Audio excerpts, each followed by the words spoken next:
C'était une immense joie d'accompagner ce chœur, de pouvoir jouer des pièces solistes ici sur ce très bel orgue pour commencer le concert et après d'accompagner cette messe de Rossini. C'est d'ailleurs la première fois que j'accompagnais cette messe de Rossini et c'est un immense plaisir surtout d'aboutir enfin à ce projet qui aurait dû avoir lieu et aboutir en 2020. Et évidemment, avec la pandémie, ça n'a pas pu avoir lieu.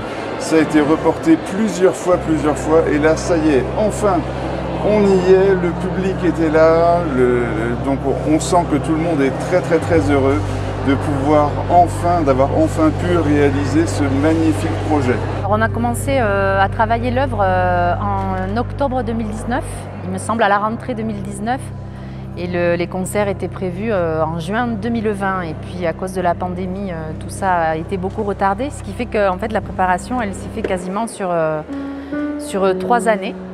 Donc ça s'est fait vraiment petit à petit, mais je pense que c'est pour ça qu'aujourd'hui on arrive à un résultat assez mûr. Ça a bien mûri, les gens ont vraiment eu le temps, les choristes ont eu le temps de s'approprier l'œuvre, de bien l'écouter et d'être vraiment bien dedans grâce à tout ce travail qui a été fait sur une durée assez longue. 2 anys d'esforços, amb coronavirus, sense coronavirus, amb molta música en tot cas, una obra complicada, una obra que sobretot necessitava i necessita molta energia fins a l'últim moment. 3 intentos de concert que no van funcionar pel tema de la pandèmia, que el 2020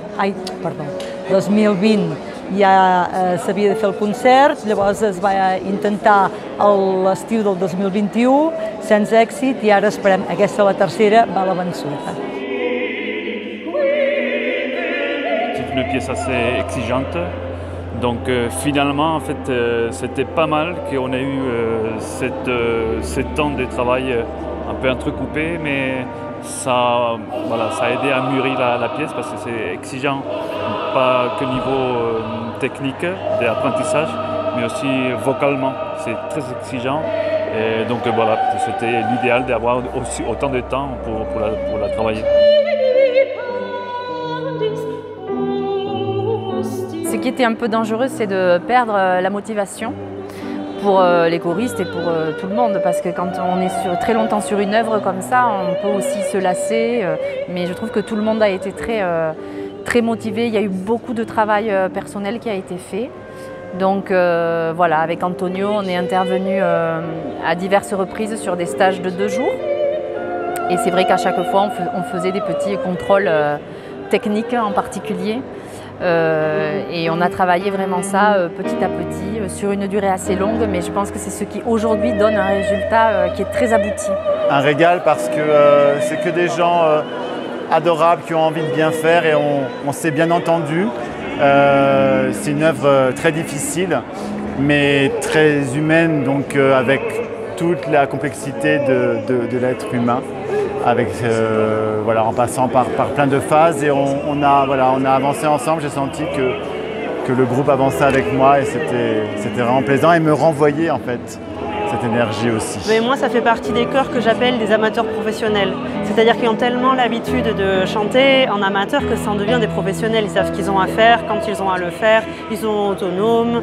Alors la voix n'est pas travaillée comme dans un chœur professionnel, mais tout le reste sinon est impeccable. L'organisation, la présence, le travail, l'attention, même plus grande que dans des chœurs amateurs, que dans des chœurs professionnels, qui des fois font les choses un petit peu comme ça en l'air, parce que bon, c'est leur métier après tout. J'ai déjà interprété cette œuvre au tout début de mes études, plusieurs fois, et donc voilà, j'ai été ravie 10 ans plus tard de rechanter la même œuvre. Ouais.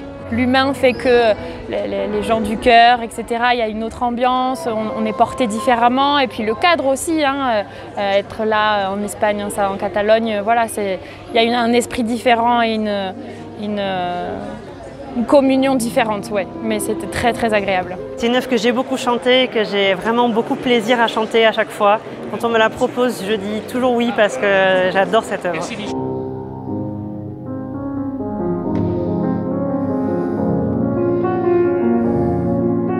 Je trouve l'écriture très intéressante parce que c'est une écriture assez opératique en fait pour un oratorio. C'est un oratorio qui est un petit peu spécial. Rossini, c'était pas du tout sa came, donc c'est quelque chose de particulier. Je trouve le Kyrie super intéressant au début, et la News Dei de la mezzo à la fin, avec le chœur très émouvant et très beau. Ouais. L'air d'alto à la fin est magnifique, c'est vraiment un cadeau que nous a fait Rossini. Et vraiment toutes les mezzos qui le chantent attendent parce que c'est à la toute fin de l'œuvre. Et on a ce cadeau et voilà, donc j'adore chanter cette œuvre pour ça. J'aime beaucoup cette œuvre. Pour la soprane, il y a beaucoup de travail, il y a beaucoup de choses à faire et je trouve qu'il y a plein de choses différentes dans cette œuvre, plein d'ambiances différentes, plein de caractères, plein d'émotions différentes aussi. Et voilà, moi j'affectionne tout particulièrement le Crucifixus qui pour moi est très émouvant. Très compliqué d'aborder cette œuvre à la fois, elle est très lyrique, à la fois on se croirait un petit peu dans un opéra et à la fois il y a quand même des moments de recueillement voilà, dus à l'œuvre religieuse, donc c'est très conflictuel en fait, émotionnellement.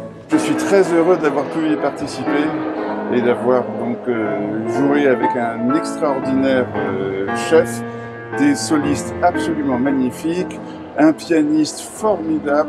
Donc, et un chœur qui est vraiment excellent. Pour un chœur, c'est quasiment un chœur semi-professionnel tellement ils sont. Donc, bravo, merci, parce que le plaisir était aussi pour moi.